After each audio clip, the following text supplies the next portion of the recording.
page turners, and welcome back to the channel. I'm Matthew, the man with a hat who reads, and today it is time to talk about the month to come. This is my August 2023 TBR video. First off, I apologize for disappearing again for like a week, but it was so hot, and I know I'm speaking for everybody on that because the whole country has been like that right now. If you're in the US, you've been dealing with the heat of some sort. We don't have air conditioning in the house, and just sitting up here in front of the fan by my computer, I was sweating. So I thought filming over here without the fan, because the fan would be too much extra noise, I thought I'm not going to be able to film a video, so I took a break. The weather has since improved. I think as I'm filming right now, it is like 72 degrees outside, so it is gorgeous. So I'm going to film today here. And we're, of course, talking about August, the TBR. I have way too many books for this TBR again, but I'm trying to be optimistic about it. So let's just dive into what I'm planning to read in August. First off, the carryover from July. I know technically as I'm filming this, July isn't over yet, but there's no way I'm going to get it finished because I haven't started it yet. This is Leon Ross's Papa Show. This is my purple binding, the last book of my Rainbow TBR. So I'm going to be starting this one pretty early in August. It might get started before August starts, but I don't have any idea on that. The print is a lot bigger than some of them I've been reading this month. I just hope it's not too difficult. I've heard some people say it is kind of a difficult book to get into. I'm hoping they're wrong on that. I want to get this tackled and out of the way so I can get into the other stuff I have for the month, because I also went to the library because I didn't have enough to read.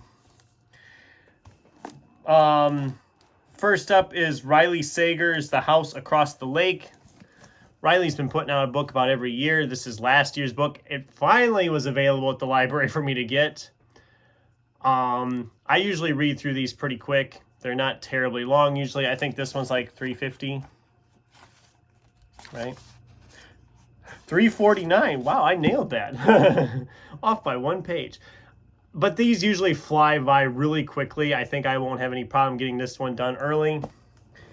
And then Frederick Bachman's The Winners. This is the third book in his Beartown trilogy. I read the first two and really enjoyed the first two. So I am excited to get into the third one. The only thing is this third one's a lot thicker than the first two were. The first two were like 400 and some pages, if I remember right. This is 670. Now, Bachman's style is usually pretty...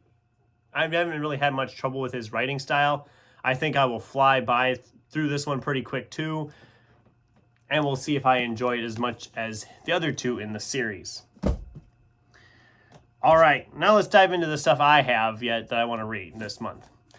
The Neil Gaiman short story rereadings we've been doing, one every 4 months. So here we are in August with the next one.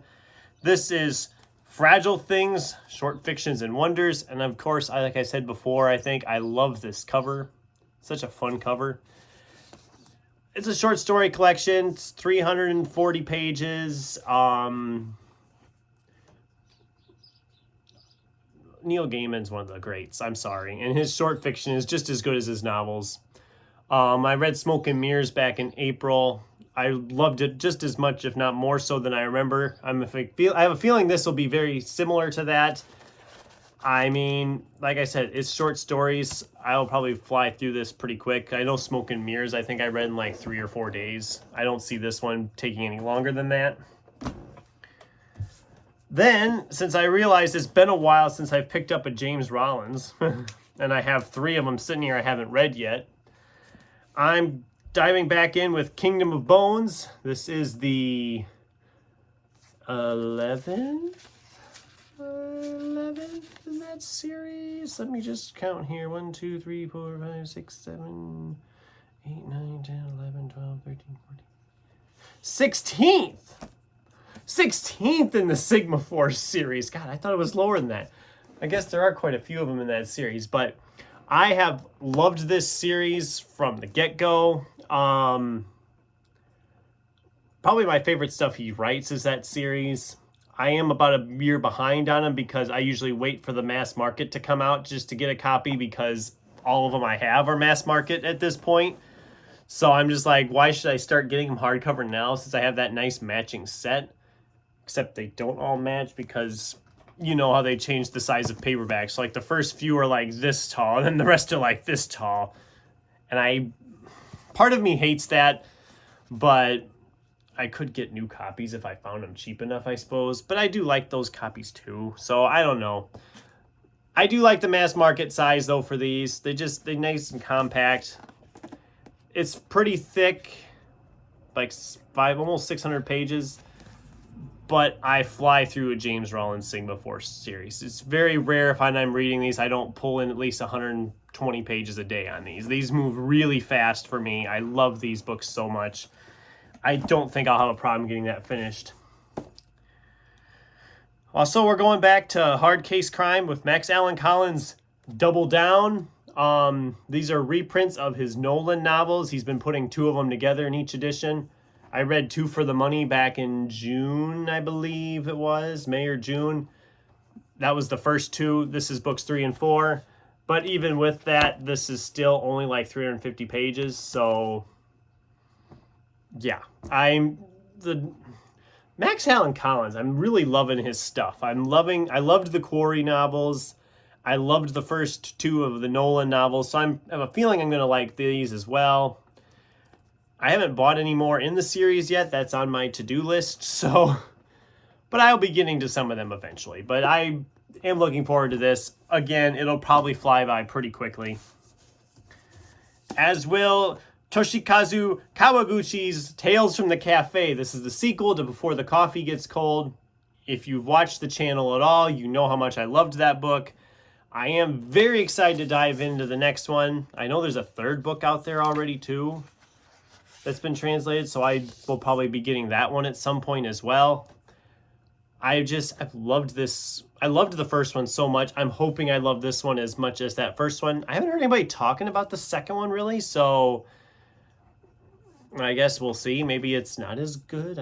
I guess we'll find out. I mean, again, it's not very long, and like I said, I loved the first one. I have a feeling I'm going to enjoy the second one just as much. Okay, now we're getting into the big projects. Because 3 of these I just have no idea. Well, one of these I have an idea. One of them is Joe Ide's Fix It, an IQ novel. I won this back in May, but then because of June on the Range, when I finally got it in late June, and then my July TBR, I'm just getting to it now. I have really enjoyed this series, but it's not a series I would ever probably revisit, so I probably won't keep this book when I read it, because it's like the 6th book in the series. So I don't think I'll be keeping it, because I liked the other ones, but not enough to own them all. So, you know, and I always was getting them from the library, but when this one came up for a giveaway, I thought, what the heck, I'll enter it, and then I won it. So I'll read it. I'll probably enjoy it. I probably won't keep it, but those usually fly by pretty quick for me too. Then we have 2 books that I have sitting here that they've been sitting here a while, and they haven't really ever really jumped out at me, so I'm going to try to finally commit to them. We have Lavi Tidhar's By Force Alone. This is a Excalibur retelling, Arthurian legend retelling. What do we got here? Everyone thinks they know the story of King Arthur and his Knights of the Round Table. The fact is they don't know beep. Arthur, an overpromoted gangster. Merlin, an eldritch parasite. Excalibur, a shady deal with a watery arms dealer. Britain, a clogged sewer that Rome abandoned just as soon as it could. A savage and cutting epic fantasy, equally poetic and profane. By Force Alone is at once a timely political satire, a magical adventure, and a subversive masterwork. No pressure. I mean, it's a King Arthur retelling, so it'd be interesting to see that. I've tried to read some of Lavi Tidhar's stuff before. I read The Bookman, which was published under Angry Robot, and I did not enjoy it. So I'm hoping I enjoy this, but I'm Also at the same time, a little concerned. I guess we'll find out when I pick it up. We also have Nova Jacobs, The Last Equation of Isaac Severy. I've talked about this one, I think, before, about a math equation that they find, and it's just, it sounds interesting, but it also sounds a little dense. I'm not a huge math person, so I'm not sure if I will like that for that reason. I'm guessing it's not entirely about that, but it also says it's a novel in clues. So maybe it's a little bit of a mystery, I guess. I don't know. I am excited to dive into this. When I picked it up at a thrift store, I knew nothing about it. It just sounded interesting. So I thought, well, I'll try it. And then it sat here for over a year. So it's time. It's time to get to it. And if all that wasn't enough, because that's already quite a stack, but I also want to try to tackle M.R. Carey's Rampart Trilogy, which would be also referred to as the Koli or Koli Trilogy. I have all three of them. The Book of Koli, The Trials of Koli, and The Fall of Koli. Just kind of reading over them, it sounds like... Here, just give me a brief summary of what's going on. Set in a future where nature has turned against us. An epic post-apocalyptic fable. Oh, wow. So, I'm a fan of M.R. Carey. His girl... What is it? Just like that, I lost the title. Has that ever happened? You know the title of the book? It's right behind me even here. The Girl with All the Gifts. And The Boy on the Bridge. I loved those novels when he did. Those were like a zombie-esque type novel. I loved Girl with All the Gifts. And The Boy on the Bridge was a really fun sequel/prequel as well. And I've read some of his other stuff and it's been okay. But seeing as this is like a whole trilogy and it sounds like it's right up my alley, I do want to tackle these. I'm going to try to sparse these in because I want to get the whole trilogy read this month. I don't know if that'll happen. This is like 370 pages. Book 2 is like 450, I think. Yeah, 450. And the third one's like 530. So they get progressively longer as they go along. But I am excited to dive into it, as I am in all of these. It's going to be a good month, I hope. My July TBR left a bit to be desired. It was not bad, but it wasn't as productive as I was hoping it would be. So that's my video. That's my August TBR. Have you read any of these? What did you think of some of these? Should I even bother with some of these?